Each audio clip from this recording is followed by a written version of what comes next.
Selamat datang di channel Spiritual Journey pada segmen catatan bawah tanah episode ke-23 dengan judul 21 hari sebelum Hiroshima. Pada tahun 1945, Perang Pasifik antara Kekaisaran Jepang dan Sekutu telah memasuki tahun keempat. Jepang melawan dengan sengit agar kemenangan Amerika Serikat dihantui oleh jumlah korban yang besar. Dari 1,25 juta tentara Amerika Serikat yang gugur pada Perang Dunia Kedua, termasuk personel militer yang gugur dalam tugas dan cedera dalam tugas, hampir 1 juta tentara gugur dalam kurun waktu Juni 1944 sampai Juni 1945.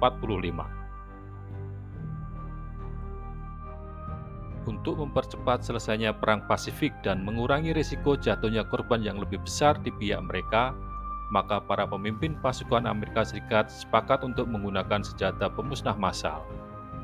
Setelah mempertimbangkan berbagai macam senjata, akhirnya mereka memutuskan untuk menggunakan bom atom yang saat itu masih dalam tahap percobaan. Proyek Manhattan di bawah arahan Jenderal Leslie Groves dari Korps Teknisi Angkatan Darat Amerika Serikat telah berhasil merancang dan membangun bom atom pertama di dunia. Ini merupakan proyek kerjasama antara Amerika, Inggris, dan Kanada, di mana Groves menunjuk Robert Oppenheimer sebagai pelaksana dan kepala Los Alamos Laboratory di New Mexico, tempat bom atom tersebut dirancang dan diproduksi. Pada bulan Juli 1945, dua jenis bom berhasil diciptakan, yaitu Little Boy dan Fat Man. 16 Juli, Jet, sebuah alat peledak plutonium, meledak dengan sukses dalam uji coba Trinity di Alamogordo, New Mexico, yang menunjukkan bahwa desain bom atom Fat Man akan berhasil. Unit bom Little Boy disertai proyektil uranium-235 dikirim dari San Francisco dengan USS Indianapolis menuju Pulau Tinian. 21 hingga 23 Juli, Presiden Harry Truman menerima laporan mengenai keberhasilan uji coba Trinity. Menteri Perang Harry Stimson di Potsdam pada pertemuan antara Presiden Truman dan Perdana Menteri Soviet Stalin menerima daftar target terbaru. Berdasarkan urutan pilihan, daftar tersebut adalah Hiroshima, Kokura, dan Niigata. 24 Juli, Jenderal Leslie Groves menyusun arahan yang mengesahkan penggunaan bom atom segera setelah bom tersedia dan cuaca memungkinkan. Arahan tersebut mencantumkan target berikut dalam urutan prioritas: Hiroshima, Kokura, Niigata, dan Nagasaki. Arahan ini merupakan otorisasi akhir untuk serangan atom. Tidak ada perintah lebih lanjut yang dikeluarkan. 26 Juli, Presiden Truman mengeluarkan deklarasi Potsdam yang memperingatkan Jepang akan penghancuran total dan segera dan mengharuskan penyerahan tanpa syarat angkatan bersenjata Jepang. 29 Juli, pemerintah Jepang menolak tuntutan penyerahan Potsdam. 5 pesawat angkut C-54 tiba di Tinian. Semua komponen untuk Little Boy kini sudah ada di lokasi, tetapi belum ada rakitan bom Fat Man yang tiba. 30 Juli, komponen nuklir yaitu target, proyektil, dan 4 inisiator dimasukkan ke unit bom nomor L-11. USS Indianapolis diserang oleh kapal selam Jepang dan tenggelam dengan mekanisme perakitan senjata sekitar setengah dari pasokan uranium-235. 1 Agustus, topan yang mendekati Jepang menghalangi peluncuran serangan dengan Little Boy. Diperlukan beberapa hari agar cuaca membaik. Pagi-pagi sekali, Kolonel Paul Tippett menyusun perintah rahasia untuk serangan bom atom pertama dalam sejarah. Perintah itu disegel dan dikirim melalui kurir khusus ke markas besar Jenderal Curtis LeMay di Guam. Tippett kemudian memilih kru yang akan terbang bersamanya dalam misi tersebut. 2 Agustus, kotak bom Fat Man T-31 dan T-32 tiba di Tinian, dibawa oleh Luke Spock dan Lagin Dragon. Perakitan The Fat Man dimulai. Tanggal pengeboman ditetapkan pada 13 Agustus. Pada sore hari, Tippett dan pembomnya Thomas Fidry tiba di Guam untuk bertemu dengan Jenderal LeMay untuk menyelesaikan rincian yang tersisa dari perintah misi. Urutan pertama adalah untuk mengetahui kota yang menjadi target. Jenderal Limay memilih Hiroshima sebagai kota target. Kemudian Thomas Verby menentukan titik bidiknya, yaitu jembatan Atoy. 4 Agustus, Tibet memberi pengarahan kepada kelompok gabungan ke-509 tentang serangan yang akan datang. Ia mengungkapkan bahwa mereka akan menjatuhkan bom yang sangat kuat, tetapi sifat senjatanya tetap tidak diungkapkan. 5 Agustus pada pukul 15.00, Jenderal Limay secara resmi mengkonfirmasi misi untuk hari berikutnya. Tibet akan mengambil alih sebagai pilot. Kapten William Dick Parson akan terbang sebagai penerbang senjata.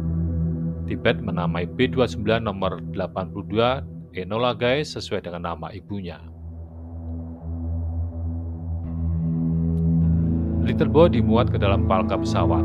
Selain itu, unit Fatman T-33 yang lengkap kecuali inti plutonium disiapkan untuk latihan pengeboman.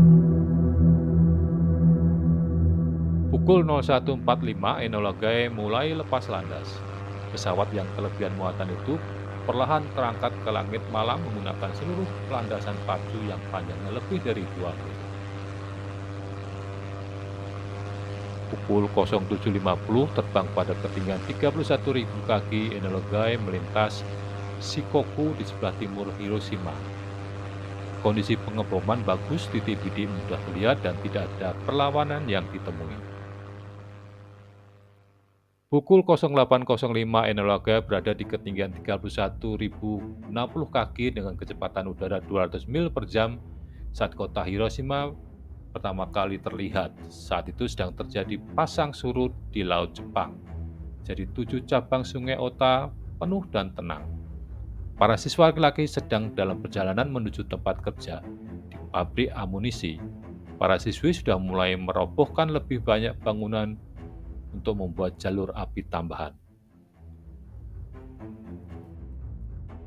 Pukul 08.15 waktu Hiroshima, pintu ruang bom terbuka dan Little Boy terlepas dari kaitan penahannya. Verby mengumumkan bahwa bom telah lepas. Moncong Enola Gay terangkat 10 kaki saat bom Little Boy seberat 9.700 pon dilepas pada ketinggian 31.060 kaki.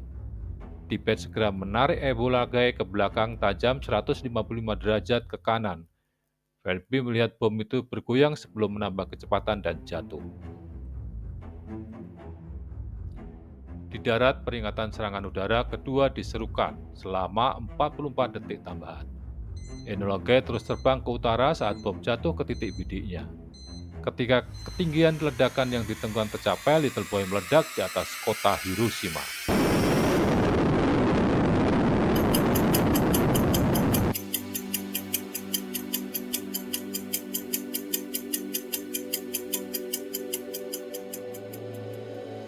Kota Hiroshima pada hari Senin tanggal 6 Agustus 1945, saat itu langit di atas kota berpenduduk sekitar 350.000 jiwa itu nampak cerah. Hari yang indah, lalu lintas padat, orang-orang pergi ke kantor dan anak-anak menuju ke sekolah. Sanao Suboi, seorang saksi hidup dan penyintas, saat itu melihat sebuah pesawat berwarna perak nampak terbang tinggi melintas di langit kota Hiroshima. Ketika melintas tepat di atas rumah sakit Tsuchiya, nampak pesawat itu menjatuhkan sebuah bom besar. Tak berapa lama, sangat dahsyat, lalu diikuti kilatan cahaya terang membakar langit Hiroshima. Kemudian disusul oleh kepulan asap raksasa membumbung di atas kota. Bom nuklir pertama dalam sejarah baru saja dijatuhkan di kota metropolitan terbesar di Jepang bagian barat. Dalam sekejap saja, suhu permukaan tanah menjadi 7.000 derajat Celcius dan membunuh sekitar 70.000 orang. Semua makhluk hidup mati seketika, tanpa waktu untuk rasa sakit mencapai otak mereka. Panasnya membuat semua orang berkarbonasi, mereka hilang tiba-tiba. Seorang wanita yang duduk di tangga di tepi sungai Ota, setengah mil jauhnya dari titik nol, langsung menguap. Gelombang kejut kemudian muncul dan menyapu kota dengan angin dahsyat. Angin kuat membanting tubuh dan merusak rumah dan bangunan. Sekitar 90% kota Hiroshima rata dengan tanah. Dalam pusaran angin, debu dan partikel radioaktif membumbung tinggi ke langit dalam bentuk awan jamur, menjulang setinggi 7,5 mil di atas Hiroshima.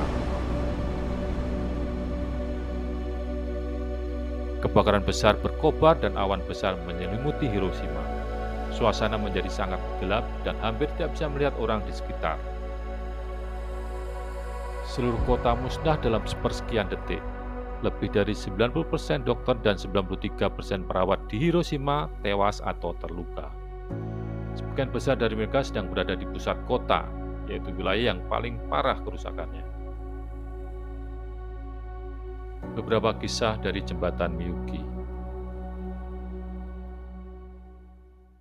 Yoshito Matsushige berusia 32 tahun, seorang fotografer surat kabar lokal Chugoku Shimbun yang bergabung dalam korps militer setempat, mengambil beberapa gambar di menit-menit awal kota Hiroshima dijatuhi bom atom.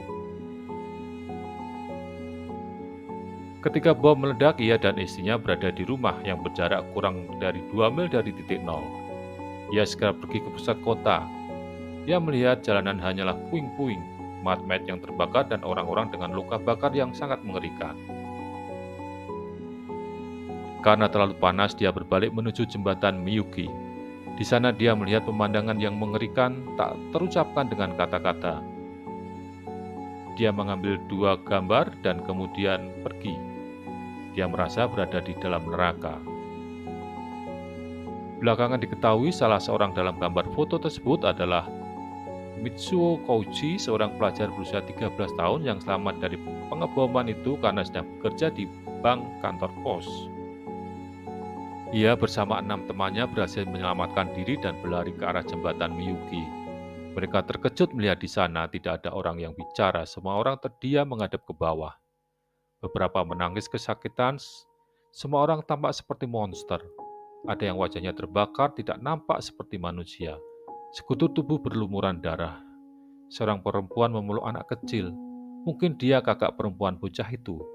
Dia berteriak dan berputar-putar menggendong anak itu sambil berkata, "Bangun, bangun." Tentu saja anak itu tidak pernah bangun, hanya tubuh yang hangus. Seorang lainnya adalah Sanao Suboi. Saat itu dia berusia 20 tahun. Di gambar potret itu, dia laki-laki berkepala gundul dan nampak sedang mencari sesuatu. Ketika bom meledak, ia berada 3/4 mil dari titik nol. Radiasi membakar wajahnya, punggungnya berdarah dan dia sedang mencari bantuan medis. Di jalan dia melihat seorang pria memegang usus dengan tangannya sendiri, yang lain dengan mata yang menggelantung. Dalam menghadapi semua kengerian itu, dia menyerah untuk sampai ke rumah sakit dan menuju ke jembatan Miyuki. Di sana mereka memperoleh minyak loba untuk dioleskan pada luka bakar mereka. Jembatan Miyuki menjadi semacam rumah sakit darurat. Beberapa orang mulai kelelahan dengan lukanya dan menyerah pada kehidupan. Mereka yang sekarat berkata, "Ibu, ayah," dan kemudian meninggal. Sungai Ota penuh mayat. Di atas jembatan yang sunyi, orang hanya menunggu. Di Hiroshima, 22% korban adalah remaja, sebagian besar antara usia 13 hingga 14 tahun. Goro Taikuchi, 22 tahun, seorang kadet militer di pinggiran kota Hiroshima bercerita, "Di tengah-tengah semua kekacauan di jembatan Miyuki, semua orang berusaha untuk tetap hidup.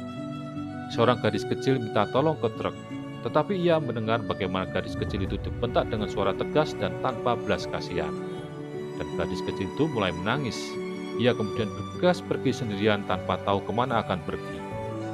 Apa yang terjadi padanya? Mati tentu saja." Orang-orang dari jembatan Miyuki hidup hanya bergantung pada seutas benang. Beberapa orang perlu melupakan, yang lain perlu mengingat. Semoga umat manusia memahami arti perdamaian dan tidak akan pernah melihat lagi pemandangan yang mengerikan seperti mereka para korban bom atom yang terperangkap dalam neraka api nuklir di kota Hiroshima dan Nagasaki pada tanggal 6 dan 9 Agustus 1945.